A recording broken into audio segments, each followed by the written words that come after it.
Ce programme vous est offert par Illico Cash.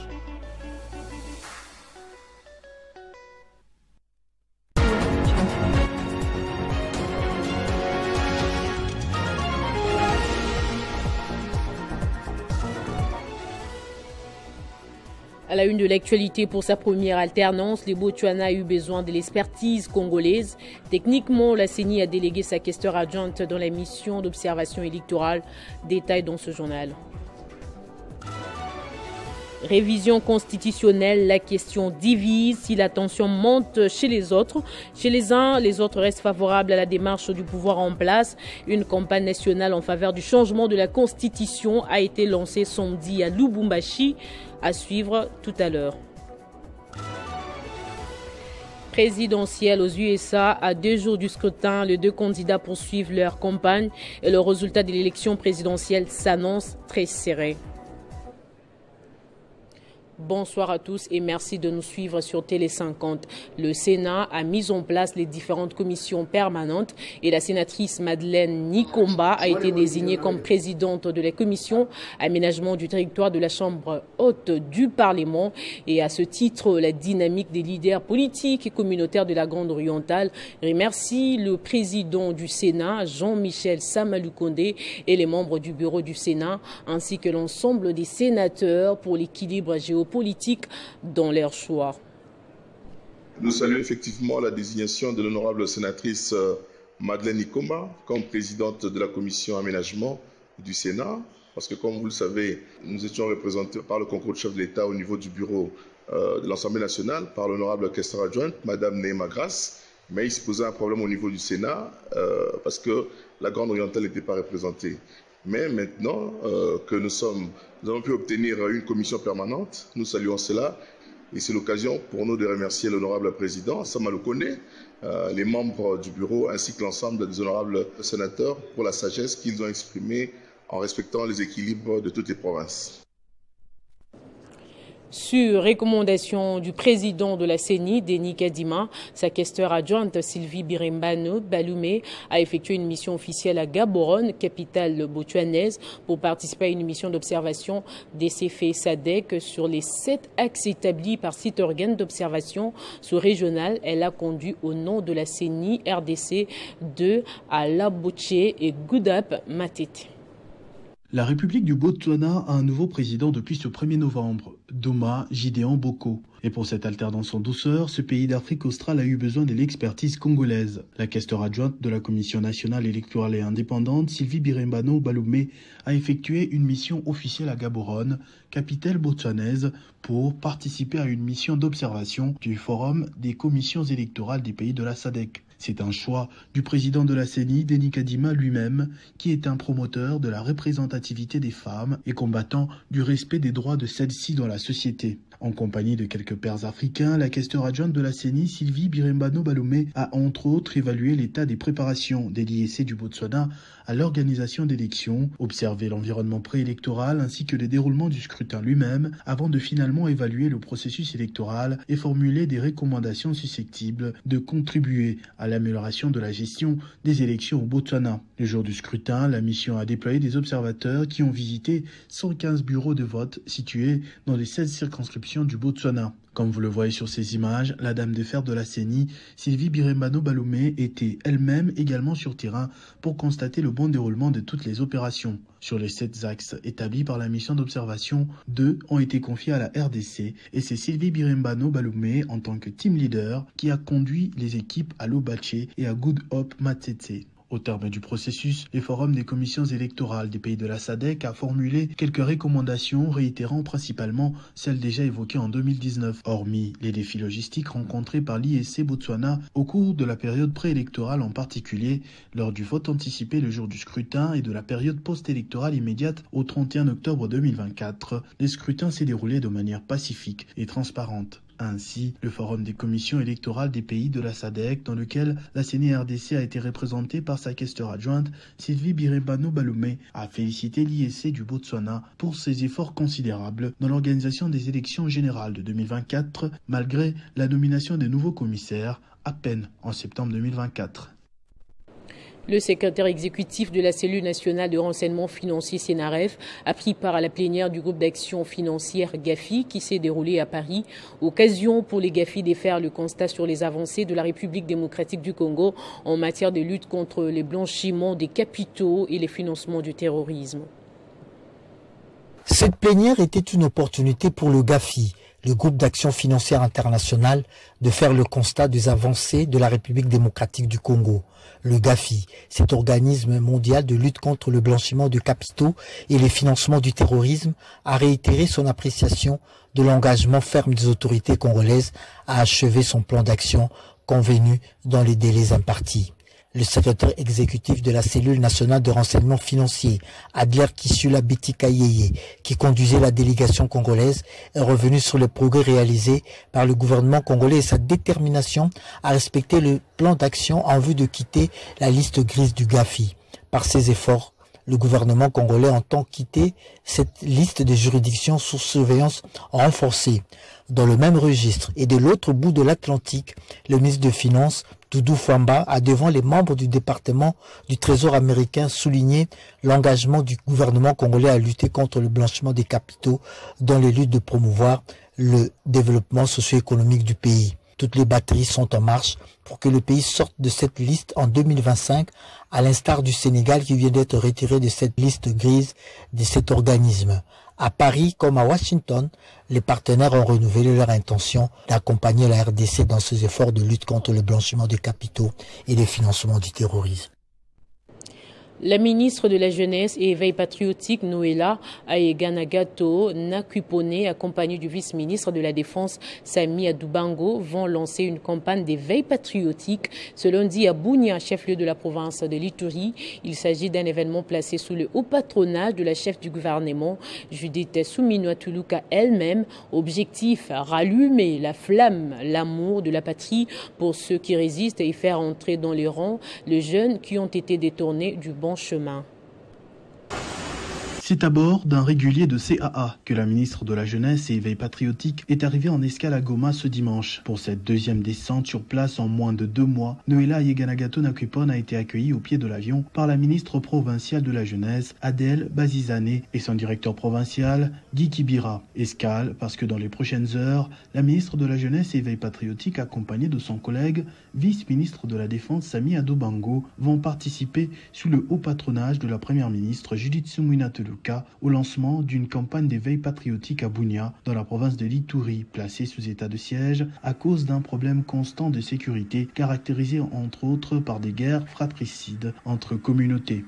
En Ituri, les jeunes sont à la fois victimes et bourreaux de cette situation qui met en retard cette province pourtant riche en opportunités. Noéla Ayeganagato sait que la jeunesse a donc un rôle important et même capital à jouer pour le retour de la paix et a pris à bras le corps cette sensibilisation sur l'éveil patriotique pour les jeunes. Si la population est toujours très chaleureuse malgré la situation actuelle, la jeunesse en particulier a déjà le sens de l'éveil patriotique. La dernière fois nous nous sommes arrêtés ici, mais cette fois-ci nous allons continuer jusqu'à Bunia pour lancer la campagne d'éveil patriotique, mais parce que cet éveil patriotique est déjà ancré dans ces jeunes-là.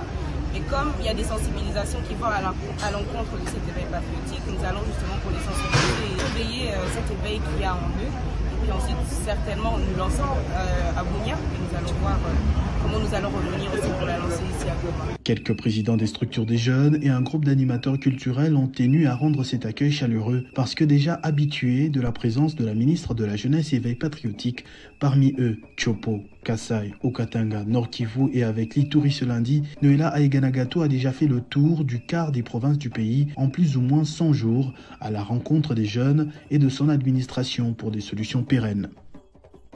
Je le disais au sommaire, pour soutenir les changements de la Constitution prônés par le chef de l'État, Félix-Antoine Tshisekedi Tshilombo, le parti politique Vision Fachi Rénové a lancé la campagne nationale en faveur du changement de la Constitution.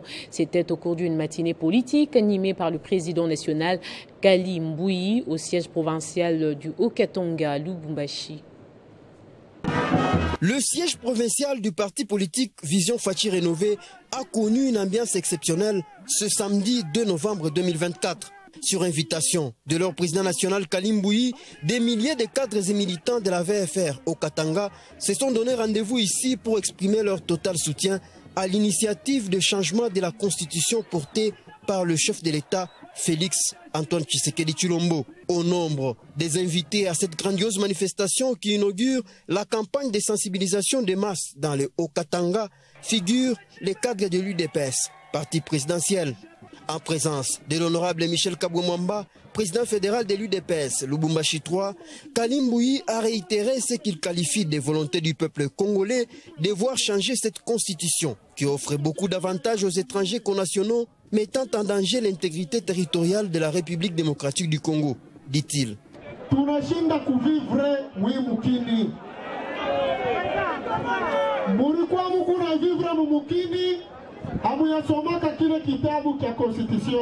Prenant la parole, Michel Kabouamwamba, également président de l'Assemblée provinciale du Haut-Katanga, a renchéri. Pour lui, l'actuelle constitution de 2006 doit être changée pour plusieurs raisons, notamment parce qu'il ôte la souveraineté de l'État congolais sur les sols et le sous-sol. On dit l'État congolais, à l'époque c'était l'État zaïrois, un propriétaire des sols et des sous-sols. Il couille la loi Bakajika. Nous exerçons. Le fait que tout n'exerçait, il en appelle ainsi à la mobilisation générale de tout le peuple congolais en faveur d'une nouvelle constitution. La vision Fachi rénovée annonce ainsi le début d'une longue lutte qui doit s'achever par le référendum populaire. Des messages de soutien se multiplient dans un meeting tenu au quartier Jekemine samedi 2 novembre 2024.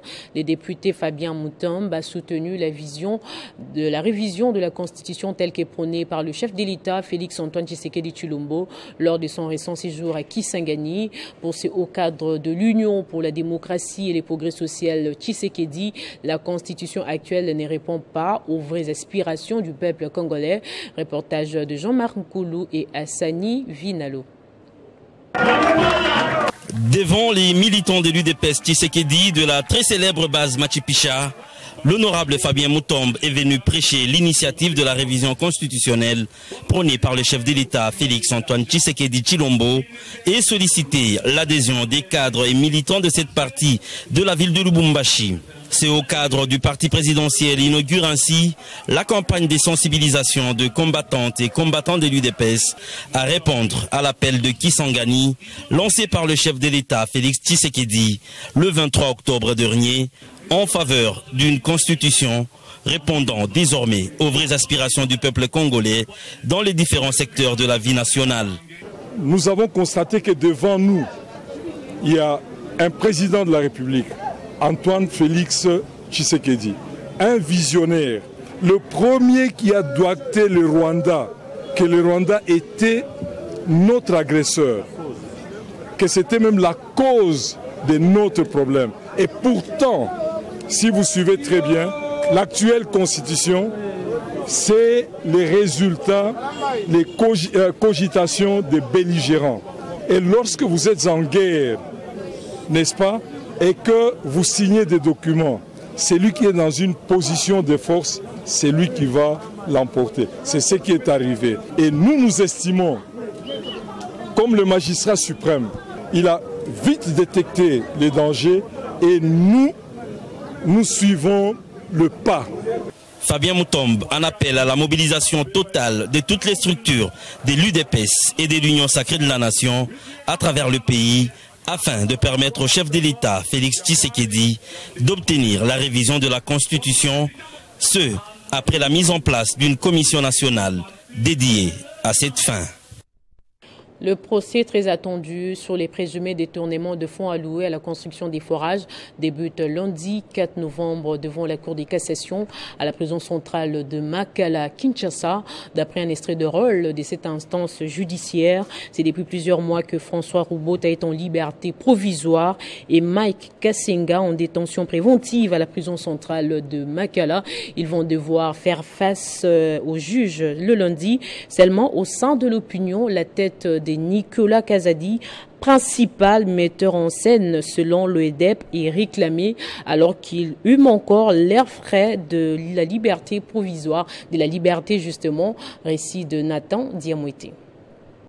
Selon un communiqué rendu public par la Cour de cassation, cette instance judiciaire siégera à la prison centrale de Makala ce lundi 4 novembre pour démarrer le procès sur le présumé détournement de fonds destinés à la construction des forages à travers le pays. 2 accusés seront à la barre et vont comparaître devant la Cour de cassation. Il s'agit de François Roubota, ancien ministre du Développement rural, et Mike Kasenga, patron du consortium Stiver Construing Sotral Water. Pour la petite histoire, tout est parti du contrat d'installation de 1000 forages et des constructions des stations mobiles des traitements d'eau dans 1000 localités à travers la République démocratique du Congo. En ce temps, le ministère du Développement rural, qui avait représenté les gouvernements congolais, a signé un accord avec le consortium Stivers Construct Stroud Water en vue de matérialiser le projet dont la population congolaise avait l'espoir de résoudre les problèmes d'approvisionnement en eau potable. À cet effet, le financement du dit projet a été évalué à près de 400 millions de dollars américains, soit 398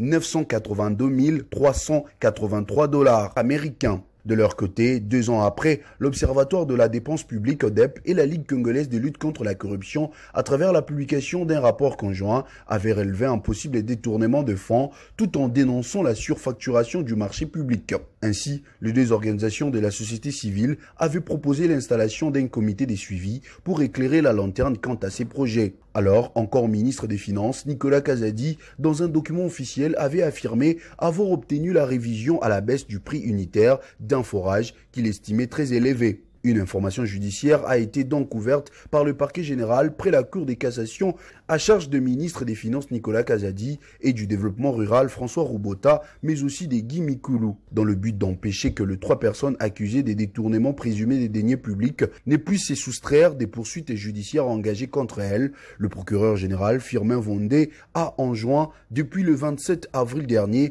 la Direction générale des migrations DGM d'instruire tous ses services œuvrant au poste frontalier d'interdire ces personnes de sortir du pays et de Kinshasa où elles sont tenues de répondre devant l'organe de la loi.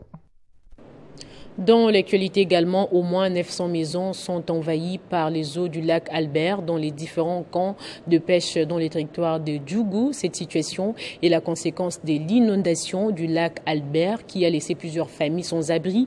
D'après des sources locales, des centaines de victimes affluent depuis mercredi 30 octobre au site des déplacés de Niamoussassi à Tchomia. Elle plaide pour une aide d'urgence en faveur des sinistrés. Pour en parler, nous sommes en ligne avec Dieudonné Lossa, président de la société civile des Litouries. Bonsoir.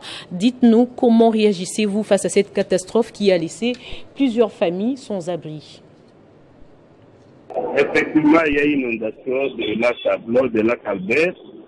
Et cela a eu, n'est-ce pas, des impacts sur la population riveraine. La plupart des gens qui ont construit le bord du lac, ils n'ont pas respecté les lits de cours d'eau. Je crois que c'est ça le grand problème. Et les dégâts ne sont pas uniquement en Djougou, mais c'est aussi à Magui, c'est aussi à Irumu que traverse le lac Albert. Nous imaginons que au niveau du gouvernement, il y a des choses à faire par rapport aux services, comme les services de protection civile, mais aussi le service qui est habilité à autoriser les gens à construire. Donc, beaucoup de gens construisent dans des zones qui ne sont pas indiquées pour la construction. C'est comme ça que lorsqu'il pleut et qu'il y a l'inondation, l'eau recherche ce lit. Et malheureusement, ça trouve les gens dans ce lit et c'est là sont des victimes. Ce qu'il faut faire, c'est que l'État donne un autre endroit, des endroits indiqués pour la construction, pour l'habitation des différentes personnes qui sont victimes aujourd'hui. Mais à ce qui concerne les chats, il faut savoir à quelle période cultiver les chats qui sont aussi, n'est-ce pas, dans les lits de cours d'eau, parce que pendant les périodes d'inondation, on ne s'est pas engagé de dépenses inutilement. Comme ça, on peut cultiver après les inondations, et car les inondations comme telles, ça revient après 10 ans. Après chaque 10 ans, ça revient. Après chaque 20 ans, il faut s'attendre à cela. Après chaque 30 ans.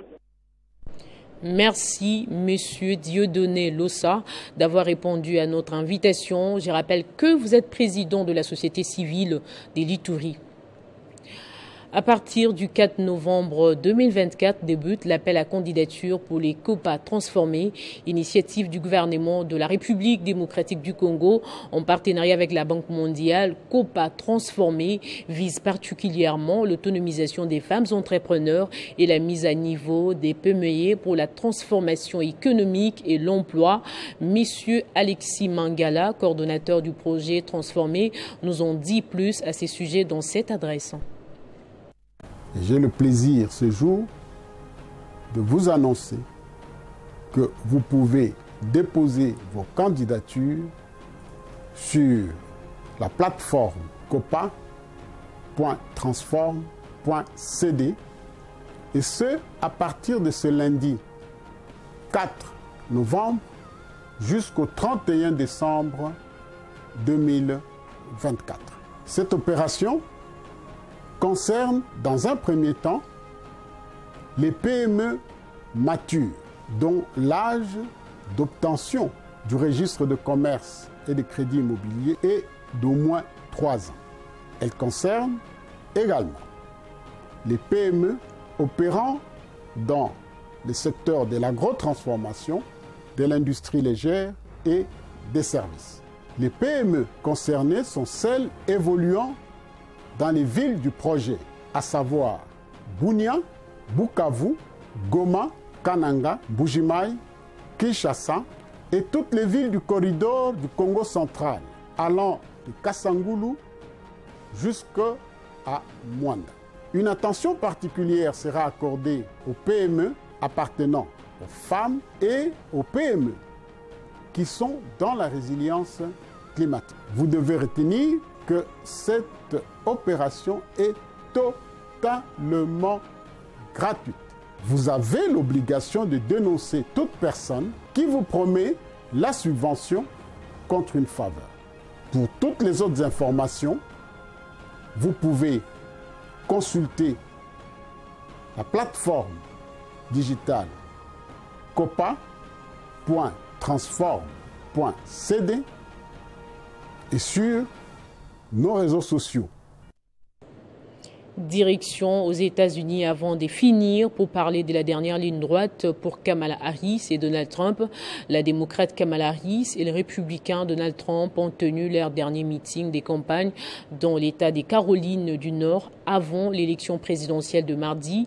Donald Trump, dans son message des campagnes, s'est engagé à rétablir le rêve américain et a affirmé que les banlieusards américains étaient attaqués par des criminels. Il a promis d'expulser des millions d'émigrés s'il est élu. Kamala Harris a quant à elle exhorté ses partisans à voter tôt afin qu'elle puisse être élue et représenter la nouvelle génération de dirigeants.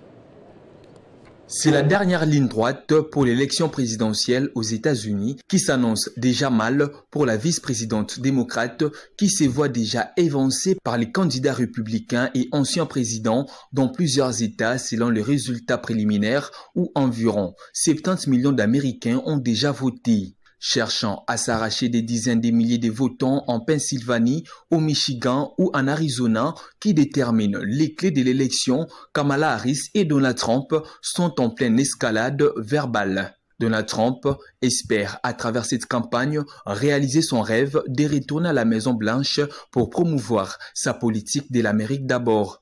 Au cours des meetings de campagne samedi en Virginie et en Caroline du Nord, l'ancien président a accusé l'administration de Joe Biden et de Kamala Harris d'avoir failli économiquement et plonge de plus en plus les pays dans une situation chaotique. Jusqu'au dernier jour, la vice-présidente des 60 ans et l'ancien président des 78 ans, avec un bilan jugé mitigé par les républicains, seront à campagne. Lundi, dans la soirée, Kamala Harris sera à Philadelphie, dans l'État crucial de Pennsylvanie, et Joe Biden dans les Michigan. L'élection est prévue ce mardi, jour non chômé aux États-Unis, et 70 millions d'Américains ont déjà posté ou glissé dans les urnes leur bulletin de manière anticipée.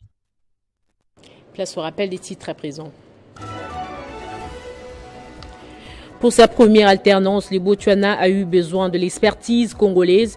Techniquement, la Commission électorale nationale indépendante a délégué sa questeur adjointe dans la mission d'observation électorale. Révision constitutionnelle, la question divise. Si la tension monte chez les uns, les autres restent favorables à la démarche du pouvoir en place. Une campagne nationale en faveur du changement de la Constitution a été lancée samedi à Lubumbashi. Présidentielle aux USA, à 2 jours du scrutin, les deux candidats poursuivent leur campagne et le résultat de l'élection présidentielle s'annonce très serré. Ainsi s'achève complètement ce journal. L'actualité se poursuit sur les www.tele50.cd et sur notre chaîne YouTube Banamboka Congo.